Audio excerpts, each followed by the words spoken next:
First story, The Shadow in the Swamp. I decided to explore the swampy wetlands behind my childhood home. Growing up, my parents had always warned me about the dangers lurking in the dense, murky waters. But now that I was older, I felt compelled to see for myself. Armed with a flashlight, a bottle of water, and my old hiking boots, I ventured into the unknown. The air was thick with humidity, and the buzzing of mosquitoes was relentless. As I trudged through the knee-high mud, the sun began to set, casting an eerie glow over the water. Frogs croaked in the distance, and the occasional splash indicated the presence of unseen creatures. I pressed on, determined to reach the heart of as night fell. The swamp grew darker and more foreboding. My flashlight's beam cut through the darkness, illuminating twisted tree roots and the occasional flicker of movement. I stumbled upon an old, rotting pier that jutted out into the water. Taking a deep breath, I decided to rest for a moment, sitting on the edge and listening to the sounds of the night. That's when I saw it, a dark shadow, almost humanoid in shape, moving silently through the water. My heart raced as I tried to convince myself it was just an illusion, a trick of the light. But the shadow moved with purpose, gliding effortlessly through the swamp. I froze, barely daring to breathe as it came closer. The shadow paused, its head turning, as if to look directly at me. I could see its eyes, glowing faintly in the darkness. It was then that I realized this was no ordinary creature. Panic surged through me, and I scrambled to my feet, nearly losing my balance on the slick pier. I backed away slowly, keeping my flashlight trained on the shadow. Suddenly, the shadow darted towards me, moving with unnatural speed. I turned and ran, my heart pounding in my chest. The sounds of the swamp seemed to fade away, replaced by the rush of blood in my ears and the thudding of my footsteps. I didn't dare look back, fearing that the creature was right behind me. After what felt like an eternity, I burst out of the swamp and onto the solid ground. My legs were shaking, and I collapsed onto the grass, gasping for air. I looked back at the swamp, expecting to see the shadow emerging from the darkness, but there was nothing, just the quiet, still waters reflecting the moonlight. I never went back to that swamp. The memory of that dark, gliding shadow still haunts me, a reminder that some places are better left unexplored. Second story, The Haunting of Hallowe Hill. Living in a small town meant there wasn't much to do, so when I heard rumors about Hallowe Hill being haunted, I couldn't resist checking it out. The hill was just outside of town, surrounded by dense woods. They said that strange lights and eerie sounds could be seen and heard at night, and I was curious to see if there was any truth to the stories. One night, with nothing better to do, I grabbed my flashlight and set off towards Hallowe Hill. The air was crisp and cool, and the full moon cast long shadows through the trees. The path leading up the hill was overgrown, but I managed to navigate it without too much trouble. As I climbed higher, the town's lights faded away, leaving only the moonlight to guide me. When I reached the top, I paused to catch my breath. The view was breathtaking. The town spread out below like a twinkling tapestry, but as I stood there, I noticed a strange sensation, like I was being watched. I scanned the area with my flashlight, but saw nothing out of the ordinary. Then I heard it, a low, mournful wail carried on the wind. My heart skipped a beat, and I turned in the direction of the sound. There, at the edge of the clearing, I saw a figure. It was tall and thin, almost skeletal, with long flowing hair. The figure stood perfectly still, its eyes glowing a faint, ghostly blue. I wanted to run, but my legs felt like they were made of lead. The figure raised one hand, pointing directly at me. A chill ran down my spine as the wailing grew louder, more intense. The figure began to glide towards me, moving effortlessly over the ground. Fear took over, and I turned to flee down the hill. I stumbled and fell, my flashlight clattering to the ground. I scrambled to my feet, glancing back to see the figure still following me. Its eyes were fixed on me, glowing brighter with every step. I ran faster than I ever had before, branches whipping against my face and arms. The wailing echoed in my ears, a haunting melody that seemed to come from all directions. When I finally burst out of the woods and into the safety of my backyard, the sound abruptly stopped. I collapsed onto the grass, my body trembling with fear. The figure was gone, vanished into the night. I never told anyone about what I saw on Hallowe Hill, fearing they would think I was crazy, but I knew what I had experienced was real, and I vowed never to return to that haunted place. Third story, The Beast of Blackwood Forest. I had always been an avid hiker, exploring new trails and enjoying the solitude of the great outdoors. Blackwood Forest was one of my favorite spots, with its towering pines and winding paths. One weekend, I decided to venture deeper into the forest than I ever had before, eager to discover new sights and experiences. The day started off well enough, with clear skies and a gentle breeze. I packed my gear and set off early in the morning, following a trail that gradually faded into an overgrown path. The deeper I went, the denser the forest became. The sounds of civilization faded away, replaced by the rustling of leaves and the occasional call of a bird. As the sun climbed higher, I found myself in a part of the forest I had never seen before. The trees were taller, their branches intertwining to create a canopy that blocked out much of the light. It was cool and shadowy, and the air had a faint, earthy scent. I pressed on, eager to see what lay ahead. I reached a small clearing and decided to take a break. Sitting on a fallen log, I pulled out my map to get my bearings. As I studied the map, I heard a low growl, barely audible over the rustling leaves. I froze, straining to listen. The growl came again, louder this time, and I realized it was coming from the dense underbrush to my left. I stood up slowly, my heart pounding in my chest. The growling grew louder, more menacing. I grabbed my walking stick, holding it tightly as I scanned the trees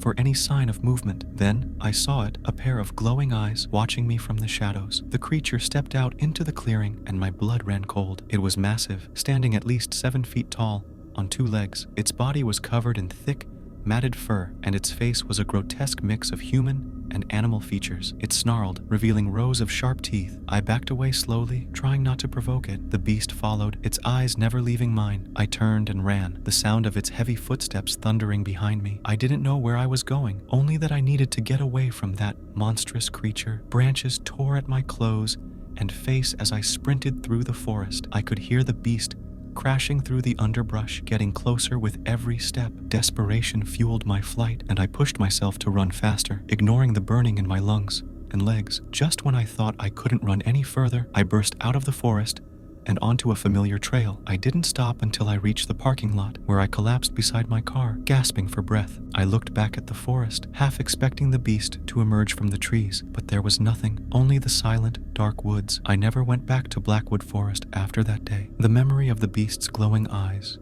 and the sound of its growl still haunt my nightmares. I don't know what it was or where it came from, but I'm certain of one thing. Blackwood Forest is not a place for humans to wander alone.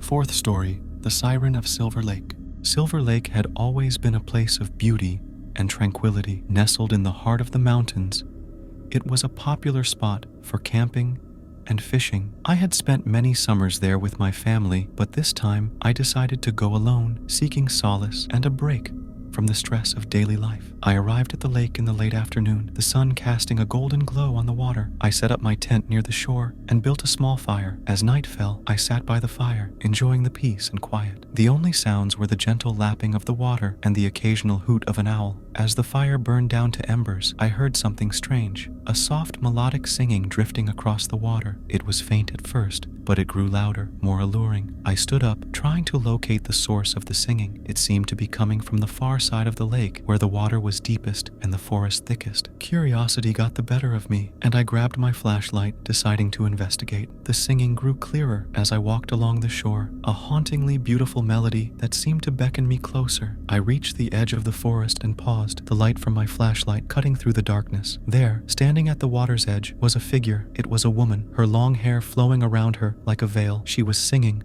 her voice echoing across the lake. She turned to look at me, her eyes glowing a pale blue in the darkness. I felt a strange compulsion to move closer, my feet carrying me towards her, despite the voice in my head screaming to turn back. As I drew nearer, I noticed something off about her. Her eyes were too large, too bright, and her skin had an eerie, almost translucent quality. She extended a hand towards me, still singing her haunting melody. I reached out, my fingers inches from hers, when a sudden splash broke the spell. I snapped back to reality, realizing I was standing at the very edge of the water, my feet submerged. The woman let out a shriek, her beautiful face contorting into a mask of rage and fury. She lunged at me, her fingers transforming into sharp claws. I stumbled back, falling into the shallow water. I scrambled to my feet and ran, the sound of her shrieks echoing behind me. I didn't stop until I reached my campsite, where I collapsed beside the dying fire, my heart racing. I looked back at the lake, but there was no sign of the woman. The singing had stopped, replaced by the silence of the night. I packed up my things and left Silver Lake at first light, vowing never to return. I don't know what that creature was or why she targeted me, but I'm certain she wasn't human. The memory of her glowing eyes and haunting song still lingers in my mind, a chilling reminder of the dangers that lurk in the darkest corners of the world. Fifth story, the Skinwalker of Shadow Valley.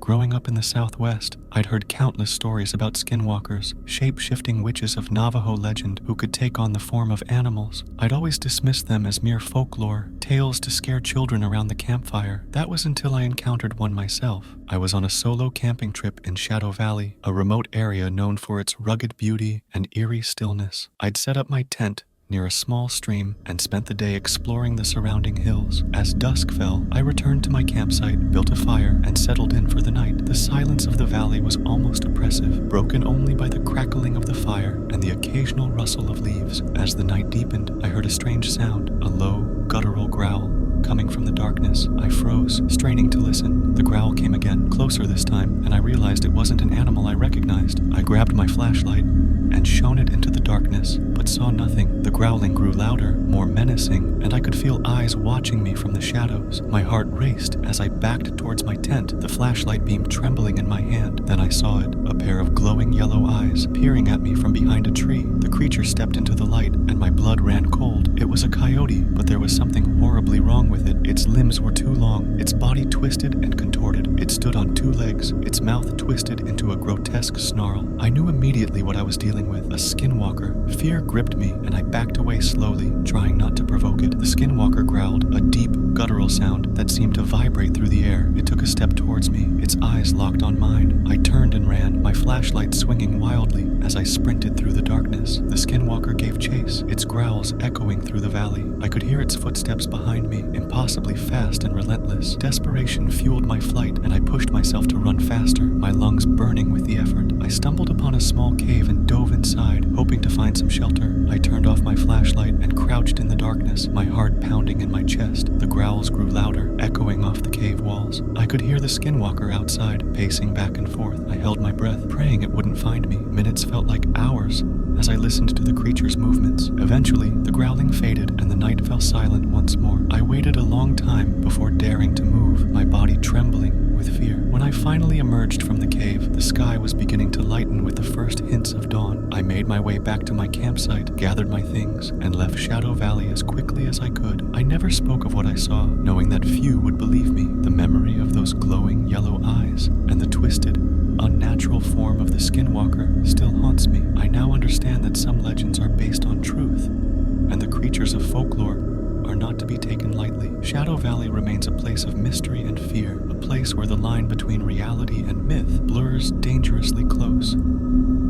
Thank you for listening to these stories. Subscribe and like if you enjoyed.